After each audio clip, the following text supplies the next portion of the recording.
안녕하세요. 저는 30 넘은 가정주부입니다. 좀 황당한 일을 겪어버린 터라 한번 들어보시고 제가 잘했는지 못했는지도 한번 말씀해 주셨으면 좋겠어요. 저는 서울 외곽에서 자랐어요. 태어난 곳도 서울이었고 자란 곳도 서울이었으니 토박이라고 할 수 있겠죠. 다른 건 다 평범했지만 저희 부모님이 좀 특이하셨는데 흔히 스포츠인 집안이라고 하는 그런 집안이었어요.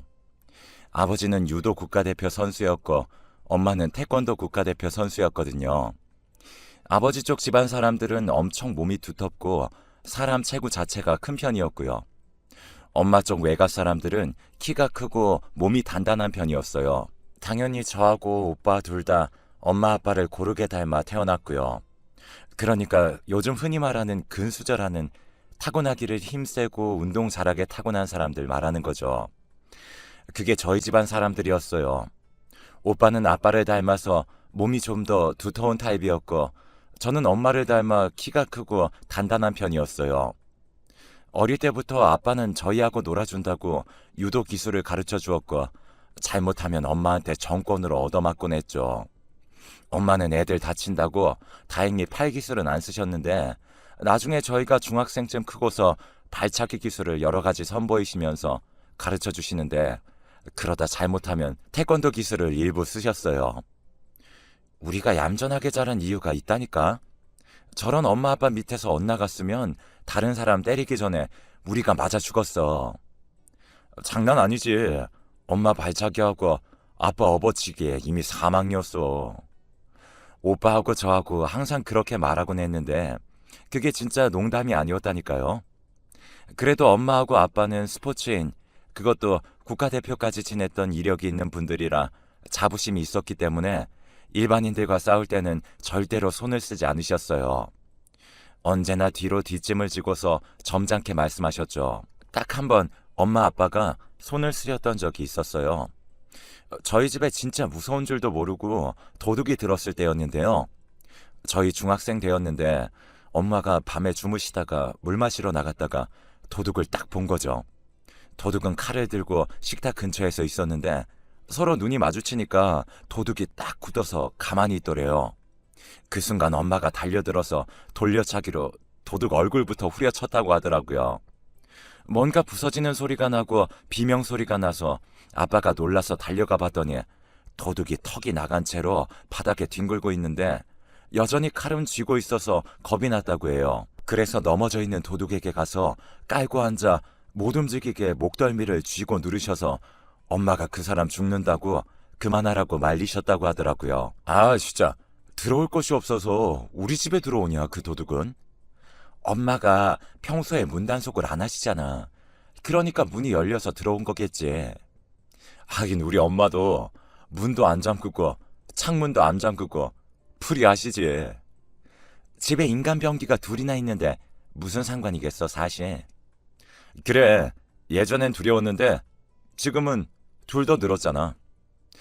오빠하고 저는 그렇게 이야기하면서 한숨을 쉬곤 했어요. 사실 크면서 오빠도 저도 당연스럽게 운동을 시작했거든요. 오빠는 씨름을 시작했어요. 유도에 딱 적합한 체격이라고 했는데 하필이면 오빠가 초등학교 다닐 때 그 학교에 씨름부가 있어서 감독님이 오빠를 계속 따라다니며 씨름부로 들어오라고 꼬셨대요.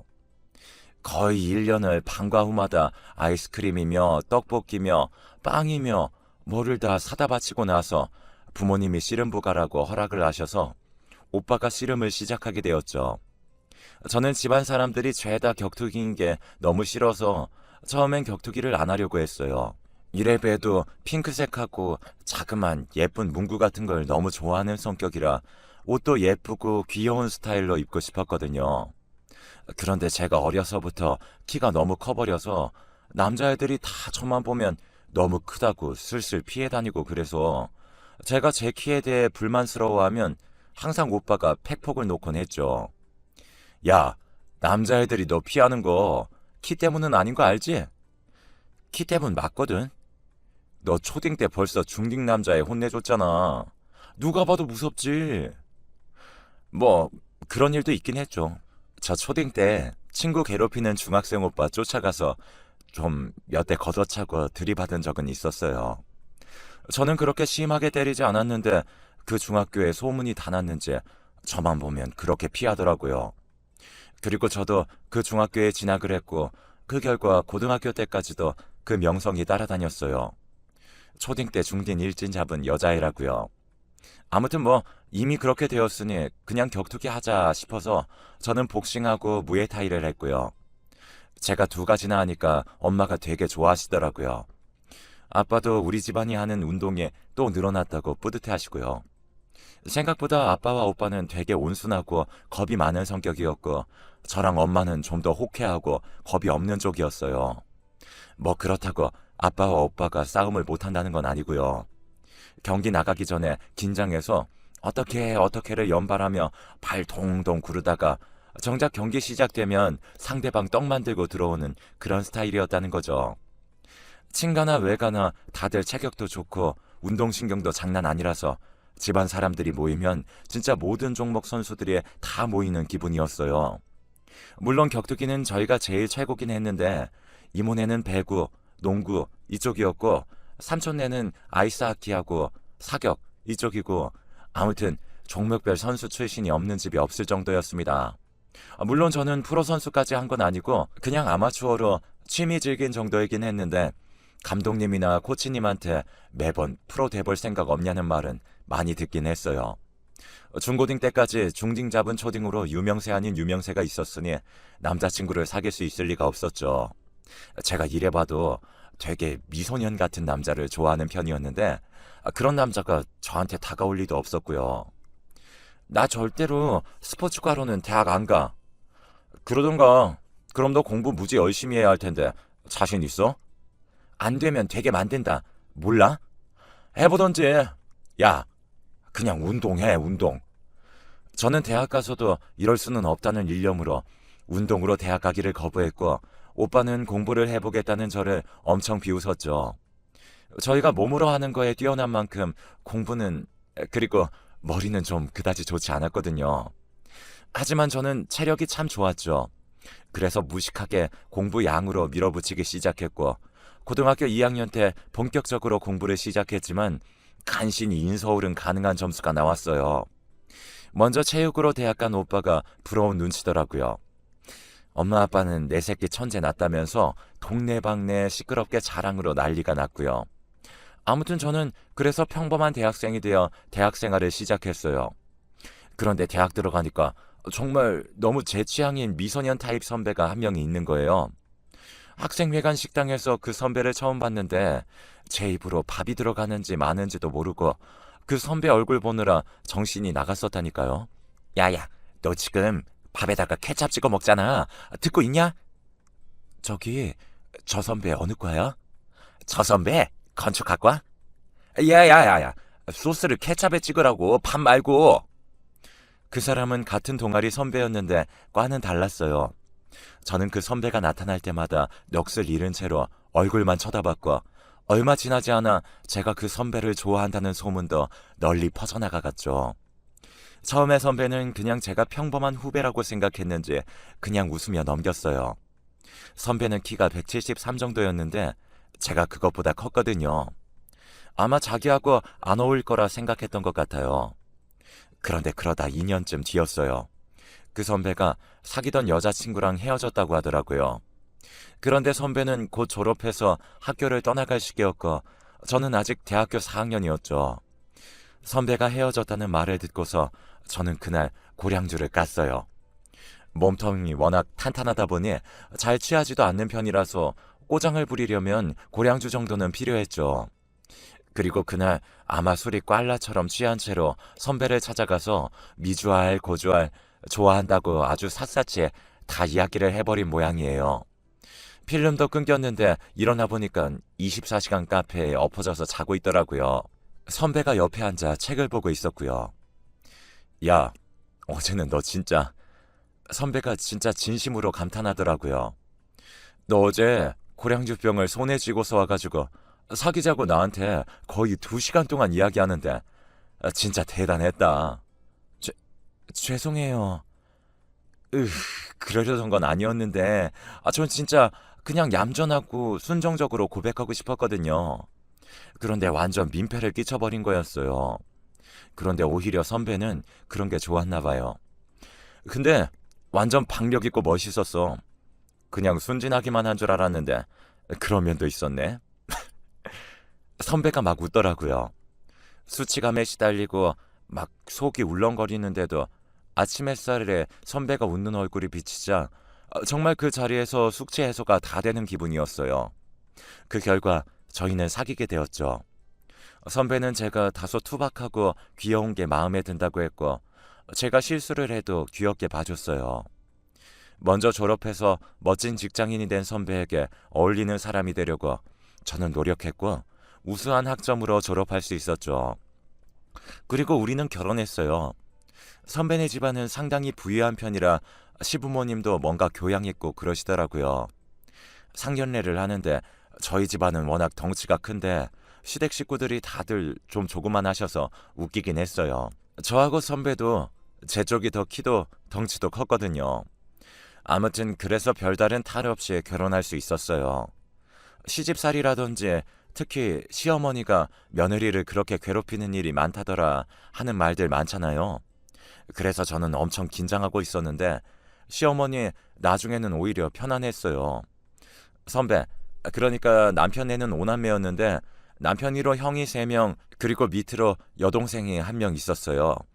시아주버님들은 모두 결혼을 하신 상태라 동서 형님도 3분 계셨고요. 시어머니와 시누이가 오히려 무척 편하고 좋은 분들이라 저는 무척 안심하고 있었죠. 그런데 오히려 문제는 완전 다른 쪽에서 터져 나왔어요. 신혼여행 직후였어요. 남편은 출근하고 저는 집에 있었는데 메시지가 울리는 소리가 들려서 봤더니 제가 어느 단체 톡방에 초대가 되어 있더라고요. 저는 이게 누구 톡방인가 싶어서 자세히 봤는데 아니 글쎄 동서 형님들이 모여 계신 방이었어요. 안녕 막내 동서. 안녕. 여기 우리끼리 만든 방이야. 어서 와. 아, 첫째부터 둘째, 셋째 형님까지 다 계셨죠. 저는 반갑기도 하고 어렵기도 해서 어떻게 메시지를 보내야 하나 고민을 많이 하다가 열심히 핸드폰을 두드렸어요. 어머, 단톡이 있었네요.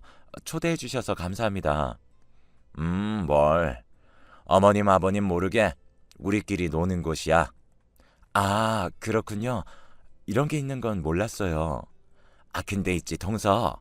이번에 신행 다녀와서 준 가방 말이야. 잘 받았어. 어머, 별거 아닌데요.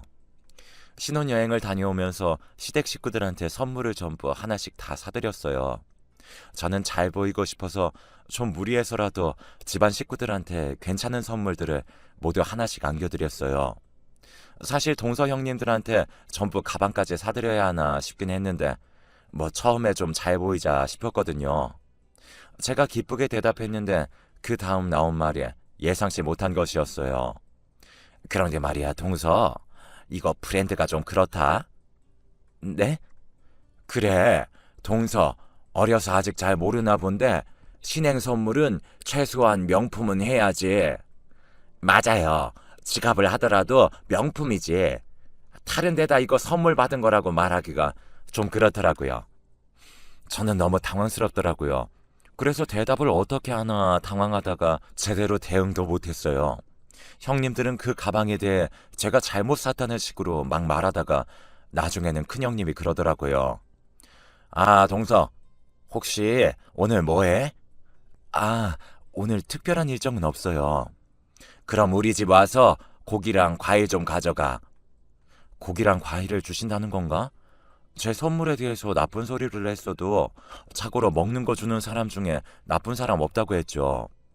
고기가 과연 돼지고기일까 소고기일까 냉동일까 생고기일까 그 짧은 순간 제가 상상의 나래를 펼치는데 다음 이어지는 톡이 가관이더라고요. 가져다가 어머니 댁에 가져다 드려. 날 준다는 게 아니었나 싶어서 또 제가 제대로 답을 못했어요. 큰형님은 제 반응 같은 경우는 신경도 안 쓰고 계속 톡을 이어갔어요. 내가 가져가려니 너무 무겁지 뭐야. 원래는 셋째 동서가 갖다 주곤 했는데 이제 막내가 들어왔으니 막내가 해야지. 아무렴요. 저도 이제 막내 노릇 좀 벗어나야죠. 셋째 형님 톡에서 어딘가 살기가 느껴질 정도였어요. 아, 큰형님 댁에 갈 때 우리 집도 들러서 가. 이번엔 둘째 형님이었어요. 우리 집 큰형님 집에서 차 타고 40분밖에 안 걸려. 큰형님 댁에 빌렸던 캐리어 돌려드려야 하거든. 가지고 가. 서울 시내에서 차 타고 40분이면 거의 끝에서 끝 아니에요? 황당하게 그지 없었는데 뭔가 반박할 여지를 안 주더라고요. 저는 결혼한 지 얼마 되지도 않았고 우아하고 교양 있는 시댁 식구들한테 어딘가 주목도 된 상태라서 그냥 그분들 말씀대로 하기로 했어요. 시어머니와 시누이하고는 사이가 좋은데 괜히 동서들 사이에서 분란 만들고 싶지 않더라고요. 그래서 저는 차를 운전해 한참이나 걸려서 둘째 형님네로 갔어요. 저희 신혼집에서 둘째 형님 댁도 엄청 멀었거든요. 게다가 저는 운전면허 딴 지 3달밖에 안 된 초보 운전이었고요. 원래 40분, 50분이면 갈 거리를 거의 2시간에 걸쳐 갔더니 둘째 형님이 진짜 엄청 화를 냈어요. 아니, 놀다 왔어? 오라면 빨리 와야지. 이게 무슨 경우야? 어른들 말이 우습게 들려? 아니에요, 둘째 형님. 그게 아니라 제가 초보 운전이라 제 변명은 듣지도 않고 둘째 형님은 막무가내로 캐리어만 가져다가 저한테 들려주었어요. 덩치도 크고 힘도 세 보이니까 그냥 들고 갈 수 있지? 큰형님 댁에 갖다 드려. 진짜 차 한 잔, 물 한 잔도 안 주고 보내더라고요. 저는 어이가 나간 상태로 캐리어를 들고 아파트에서 내려와 차에 싣고 또 한참이나 걸려 큰형님 댁으로 갔어요. 큰형님 댁 또한 2시간 걸린 것 같습니다. 그랬더니 큰형님이 또 노발대발 하더군요. 군뱅이처럼 느리기는. 아유, 도대체 뭘 하다가 이제 온 거야? 과일 다 모르겠어. 죄송해요. 그게, 빨리 시댁 가. 꼭 내가 보내드린 거라고 말씀 전해드리고. 큰형님 댁에서도 그렇게 물 한 잔 못 마시고 캐리어 드리고 짐만 떠맡은 채로 쫓겨나왔죠. 아니, 처음엔 그냥 어이만 없었는데 나중엔 진짜 너무 화가 나더라고요. 초보라서 운전 자체도 힘들어 죽겠는데 형님들 반응 신경 쓰면서 땀 뻘뻘 흘리면서 안달나서 여기저기 움직이며 다녀야 한다는 게요. 저는 과일하고 고기를 시댁에 가서 전해드렸는데 시어머니는 그저 온화한 얼굴로 웃으면서 그걸 받으셨어요. 아유, 큰애가 참 큰 며느리답구나. 이렇게 신경을 많이 써주니 참 고맙네. 큰애가 잘해주지? 애가 워낙 세심하고 다정다감해. 사이좋게 잘 지내야 한다. 시어머니는 물색 없이 그렇게 태평한 말씀을 하시더군요. 뭐 그래도 시댁에 가서야 간신히 물 한 컵 얻어 마시고서 저녁도 얻어먹고 집으로 돌아왔어요. 아무리 생각해도 시어머니는 물정은 모르셔도 좋은 분 같은데 형님들이 좀 이상했죠. 그리고 그 이후로도 형님들의 단톡은 계속됐어요. 어찌나 저한테 시키는 게 많은지 단톡에 뭐가 뜨기만 해도 제가 깜짝 놀랄 정도였어요. 장 좀 봐와라. 직분차 재래시장에서 뭐 좀 사와라. 내가 몸이 아파 그러니까 우리 애 좀 데려와라. 이건 뭐 단톡인지 노예 부리는 톡인지 알 수가 없을 정도로 저한테 시키는 일이 참 많았어요. 큰형님도 심했지만 특히 셋째 형님이 장난 아니었어요. 그동안 막내로 엄청 고생했던 모양인데 그 고생을 전부 저한테 다 풀려는 것 같았죠. 남편이 출근해 있는 내내 집안일 하는 게 아니라 큰형님, 둘째 형님, 셋째 형님의 일을 대신해주는 기분이었어요. 처음엔 제가 당연히 해야 하는 일이라 생각했어요. 그러니까 사실 저는 어려서 물정을 잘 몰랐고 갓 결혼한 새색시는 당연히 시댁 사람들과 잘 지내야 하는 거라고만 생각했거든요. 그러니까 셋째 형님이 얼마나 상식 없이 저한테 일을 시키는지도 잘 몰랐던 거였죠. 그런데도 뭔가 이상하다는 생각은 계속 하고 있었죠. 그러자 친구랑 전화하면서 이야기를 하게 되었는데 저는 이 상황에 대해 한탄을 했어요. 저희 형님들이 좀 이상하다고요. 그랬더니 친구가 화를 내는 거예요. 야, 너는 그걸 그냥 둬? 그럼 그냥 두지 어째. 한번 뒤집어 엎지. 아니, 시댁 사람들인데 어떻게 그래. 야, 시댁 사람들? 너 시어머니랑 시누이는 그렇게 안 하고 사람들 좋다면서. 그 동서 형님이 뭐라고 너한테 그러는데. 아니, 네가 무슨 노예야? 그런가? 원래 그러면 안 되는 건가? 야, 당연하지. 야, 이 답답아. 야, 너도 이건 뭔가 아닌 것 같다며. 어, 근데 그냥 그런 사람도 있나 보다 했지. 절대 아니거든? 너 정말. 친구는 그 후로도 한참이나 일정 연설을 늘어났어요. 듣다 보니까 제가 얼마나 바보같이 굴어왔는지 그때서야 알겠더라고요. 그래서 저는 친구 이야기를 듣다가 서서히 화가 치밀어 올랐어요.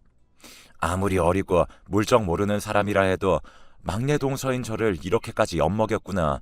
그때서야 알게 됐거든요. 저는 친구의 전화를 끊고 나서 한참이나 생각했어요. 그런데 그때 마침 또 단톡에서 알림이 울리더군요.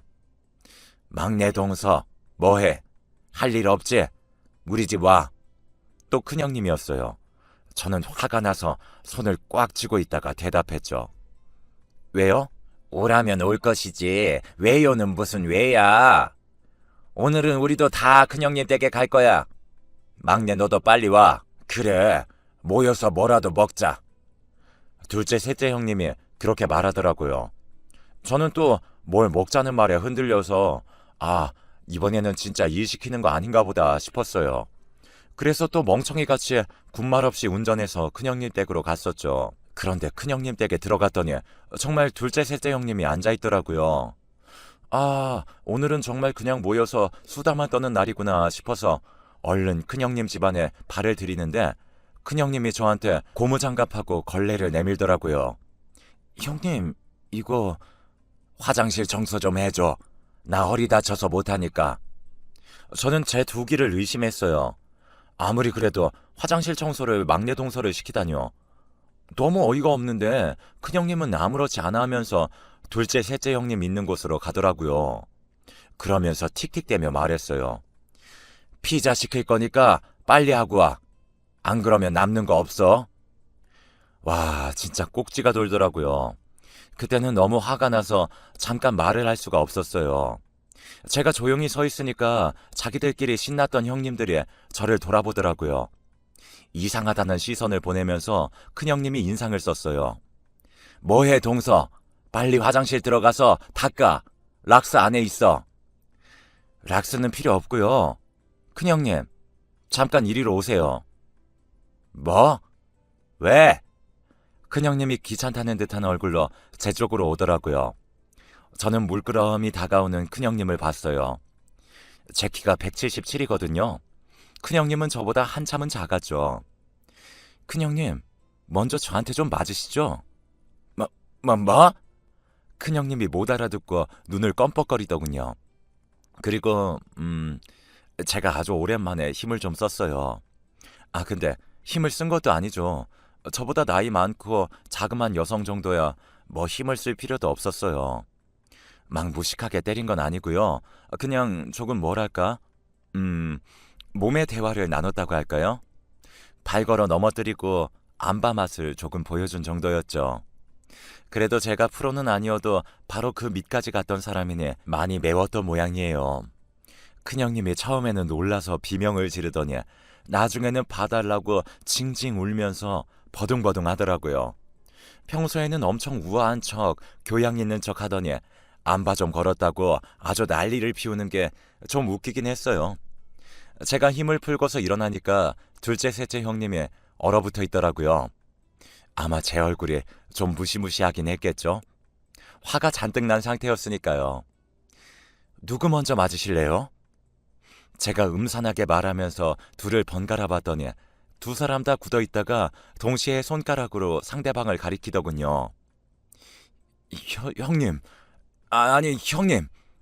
셋째 동서가 해. 참 어처구니가 없어서 둘째, 셋째 동서는 부끄러운 것도 모르고 그냥 얼어붙어서 서로한테 맞는 걸 미루려고 발버둥을 치더라고요. 저는 그냥 두 사람 모두 끌어다가 한 손에 한 명씩 잡고 손만 좀 세게 쥐어줬어요. 그것만 해도 아프다고 막 난리가 나더라고요. 뭐 보통 평균 여성 악력보다 훨씬 세니까 아프긴 했겠죠. 저는 뜨거운 맛을 좀 보여주고 나서 집으로 돌아왔어요. 아마 그 후로 형님들이 저에 대해서 저희 남편과 시어머니한테 막 물어봤나 봐요. 제가 프로선수 직전까지 운동을 했다는 걸 그제야 알았는지 그 다음부터는 저를 만나도 눈도 제대로 못 쳐다보더라고요. 한 번만 더 했으면 아주 그냥 시댁 식구들 앞에서 정식으로 안발을 걸어주려고 했는데 아무튼 그래서 좀 엉뚱하긴 했지만 이런 방식으로 형님들의 노예 취급은 사라졌어요. 좀 극단적이긴 했는데 저다운 방식이기도 했죠. 이 이야기를 들은 친구가 엄청 웃으면서 역시 너답다고 하더라고요. 뭐 행복하게 끝을 맺었으니 됐죠. 그럼 제 사연